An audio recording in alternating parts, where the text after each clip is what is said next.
ఇంకా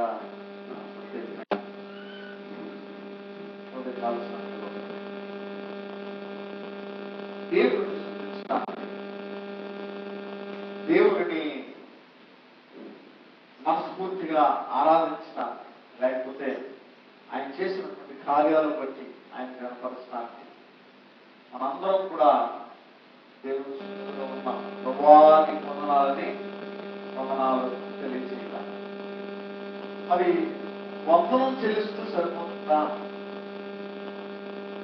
వందనాలు చెప్తే సరిపోతుందా అని అంటే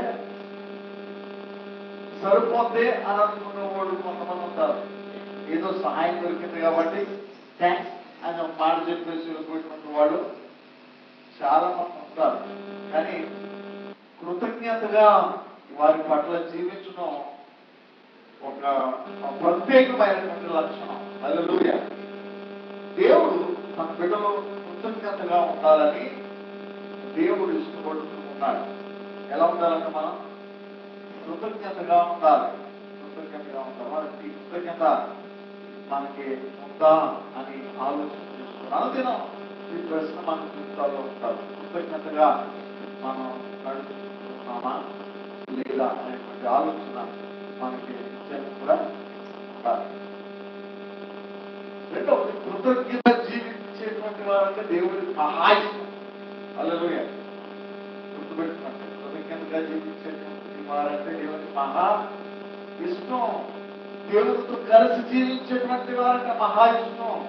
దేవుడితో నడిచి జీవించేటువంటి వారంటే దేవుడికి మహా ఇష్టం. అందుకనే హనోకు దేవుడితో నడిచెను, దావీదు నిత్యము దేవుడిని స్తుతించాను, ముమ్మారు ప్రార్థన చేశాను. అట్టి వారి ఎడల దేవుడు అంట తన హృదయాన్ని పెడతాడట. హల్లెలూయా. మనం చాలాసార్లు అంటాం కదా, ఈ మాట అంటాం, నేను మనసు పెడితే నేను చేయలేదంటూ ఏదీ లేదు అంటాం. నేను ఒక్కసారి నిర్ణయించుకుంటే ఏదైనా సాధ్యం చేసేస్తాము అని అంటాం మనం. అది మనుషుల మాటలో. కానీ దేవుడు గనక ఒక్కసారి తనకి ఇష్టంగా జీవించేటువంటి వారి ఎడల తన హృదయాన్ని పెడితే ఆ యొక్క జీవితం ఆశీర్వదింపబడినట్టే, ఆ యొక్క జీవితం పంట పడినట్టే.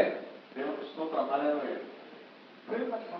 అనేకులు నశించిపోతున్నటువంటి వారు దేవుని వైపు చూసి వారి జీవితాలను మార్చుకున్నారు, వృద్ధి చెందారు, ఆశీర్వదింపబడ్డారు, పరలోక నివాసులుగా వారు తీర్చబడ్డారు. ఇక్కడ నాకే ఒక చిన్న ఎగ్జాంపుల్ చెప్తాను. సిలువలో యేసు ప్రభు వేలాడదీసినప్పుడు ఇద్దరు దొంగలు ఉన్నారంట. ఇరువైపు దొంగలు ఉన్నాడంట, ఎడమ వైపు దొంగలు ఉన్నాడంట. ఇద్దరు దొంగలే. ఇద్దరు దొంగలే. అయితే ఇద్దరులో వ్యత్యాసాలు మనం జాగ్రత్తగా గమనిస్తే, ఒకడంట శపించబడిన వాడట. ఎవడో ఒకడు శపించబడినటువంటి వాడు, ఇంకొకడు కూడా శపించబడినటువంటి వాడే. అదొక. కానీ వాడికి వీడికి తేడా ఏంటంటే, వాడు శాపంలో ఉండబోలేడు, వీడు మాత్రం నోరు తెరిచి ప్రార్థన చేశాడు, ప్రభువా నన్ను జ్ఞాపకం చేసుకోవాలి. అంత ఇద్దరు వ్యత్యాసం. ఇద్దరు దొంగలే, ఇద్దరు శపించబడినటువంటి వారే. కానీ ఒక శాపగ్రస్తుడు ఏం చేశాడంటే నిందిస్తూ ఉన్నాడు, మరొక శాపగ్రస్తుడు ఏం చేస్తున్నాడంటే ప్రార్థన చేస్తున్నాడు. మన జీవితాల్లో మనము శాపగ్రస్తమైనటువంటి జీవితాలు జీవిస్తున్నటువంటి వారు ప్రభువే మన జీవితంలో వెలుగు నింపాలి. అదొక. ఆ వ్యక్తి ప్రార్థన చేశాడట. ప్రార్థన చేస్తే ప్రభు ఏం చేశాడు తెలుసా?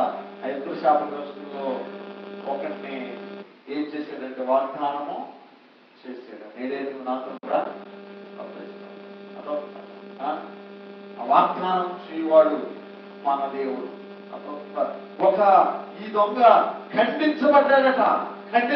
నువ్వు పాపంలోనే ఉన్నావు అని ఖండించబడ్డాడట. కానీ ఆ యొక్క రెండో పాపి, ఆ రెండో దొంగ క్షమించబడ్డాడు. ఏం చేయబడ్డాడు? క్షమించబడ్డాడు. ముందేం చేశాడు? ప్రార్థన చేశాడు. రెండవది ఏం చేయబడ్డాడు? క్షమించబడ్డాడు. నా మాటలు గ్రహించింది. ఇద్దరు పాపులే, కానీ ఒకడు క్షమించబడ్డాడు, ఒకడు క్షమించబడ్డాడు, ఖండించబడ్డాడు. కానీ ప్రార్థన చేసాడు ఒక దొంగ, ఇరువైపు ఉన్నటువంటి దొంగ వాగ్దానం చేయబడింది. తన పాపములు ఏం చేయబడ్డాయి? క్షమించబడ్డాయి. ఖండించబడ్డ పాపి, క్షమించబడినటువంటి పాపి, వీళ్ళిద్దరు నుంచి చూడండి ఒకసారి. ఖండించబడినటువంటి వాడు అలాగే ఉండిపోయాడు. కానీ క్షమించబడినటువంటి పాపి పరదేశంలో దేవుడితో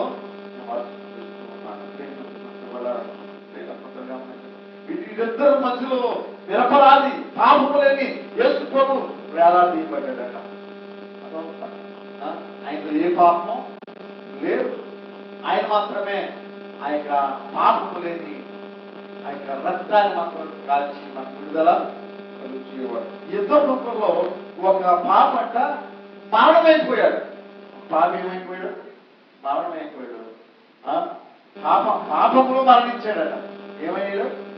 పాపంలో దొంగడు దొంగగానే మరణించాడు. కానీ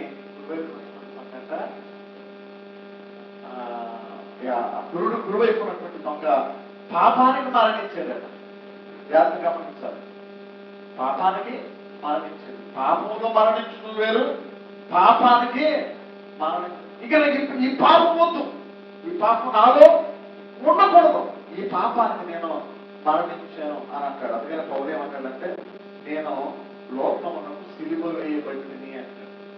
లోకముతో నాకు సంబంధం లేదు, నేను లోకస్తునిగా కాదు, లోకం వైపు లోకానికి నాకు ఇంకా సంబంధం లేదు అని ఆ రీతిగానే తన జీవితాన్ని కొనసాగిస్తాడు. కాబట్టి ఈ రక్షింపబడినటువంటి పాపట పాపానికి మరణించాడట.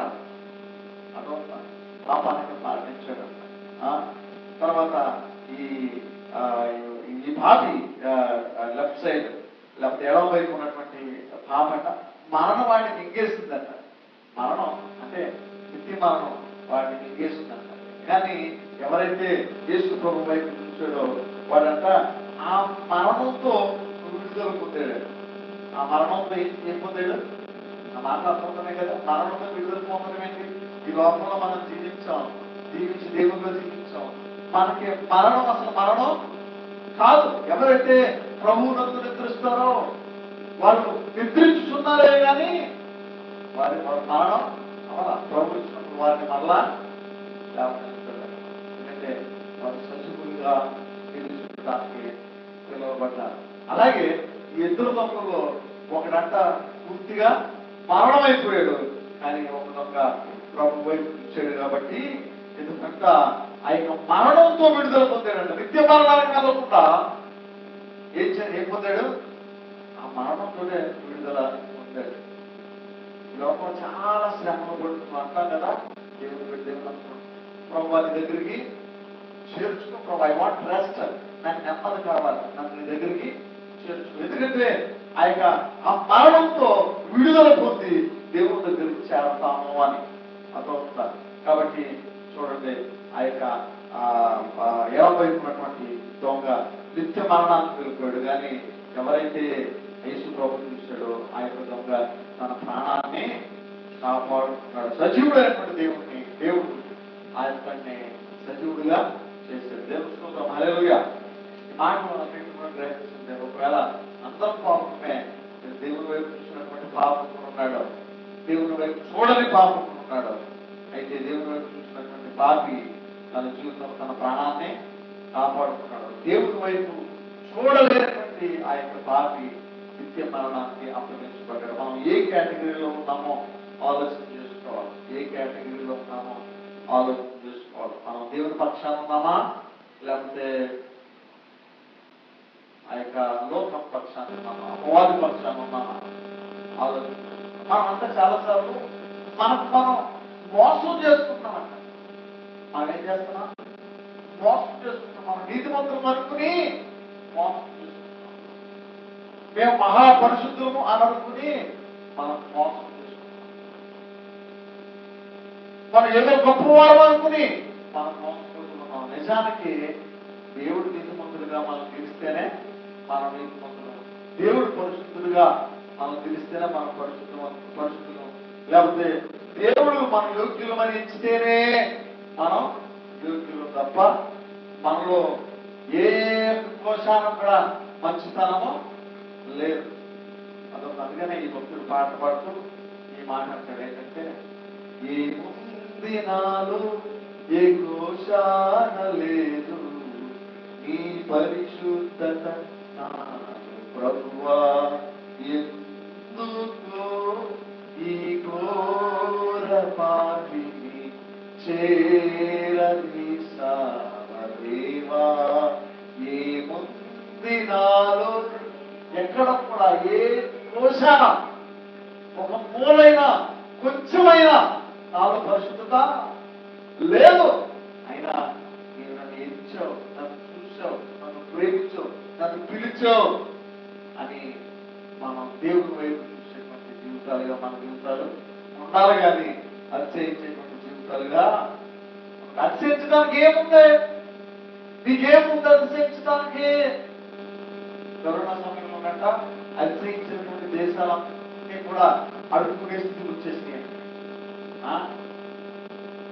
కరోనా సమయంలో గంభీరంగా జీవించేటువంటి వాళ్ళందరూ కూడా ఆ యొక్క ఏ హాస్పిటల్ ఏం కాగలుగుతారా మమ్మల్ని జాయిన్ చేసుకుంటే అని అడుక్కునే స్థితికి వచ్చేసారట.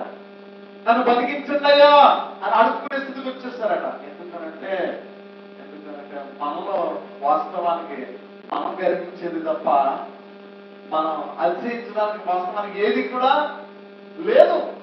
మనకి అతిశయించడానికి మనకి కనపడే మనకున్నది ఒక్క సమయంలో వ్యానిష్ అయిపోతే, కనపడకుండా పోతే మనం ఎవరో మనకే తెలియదు. ఆ యొక్క తండ్రిని విడిచిపెట్టి వెళ్ళినటువంటి కుమారుడట తనకు ధనం ఉన్నంత వరకు చాలా బాగున్నాడట, బలంగా ఉన్నాడట, స్నేహితులు ఉన్నారట, గౌరవం దొరికిందంట, అన్ని దొరికినాయి. అంచెలంచెలుగా తనను వదిలి ఎప్పుడైతే ఆయన అన్నింటినీ కోల్పోతూ ఉన్నాడో అప్పుడు ఏమైపోయాడంటే పంతులు పంతులు తినేటువంటి స్థితికి దిగజారిపోయాడు. ఒకటి ఆ యొక్క పందులు కొట్టి యజమానుడు ఏం చేశాడో తెలుసా? ఆయన అసహించుకుంటూ ఉన్నాడు, ఆయన తిడుతూ ఉన్నాడు. ఒరే నీకు తిండి పెట్టడం దండగరా అని అంటూ ఉన్నాడు. నువ్వు ఎందుకు పనికిరావురా అని తిడుతూ ఉన్నాడు.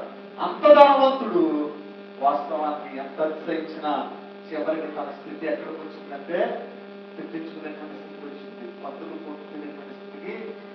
అందుకని అతిశయించేటువంటి వాడవుగా నువ్వు నేను ఉండకూడదు. కానీ ఇక్కడ వాక్యంలో చూసినప్పుడు ఈ యొక్క దొంగ ఆ యొక్క కుడివైపు ఉన్నటువంటి దొంగ దేవుని వైపు చూసాడట, ప్రార్థన చేశాడట, క్షమాపణ అడిగాడట, పాపానికి మరణించాడు. అంత మాత్రమే కాకుండా ఆయన మరణం ద్వారా విడుదల పొంది ఆయన పరలోకానికి చేరాడు. అంత మాత్రమే కాకుండా తన ప్రాణాన్ని కాపాడుతున్నాడు.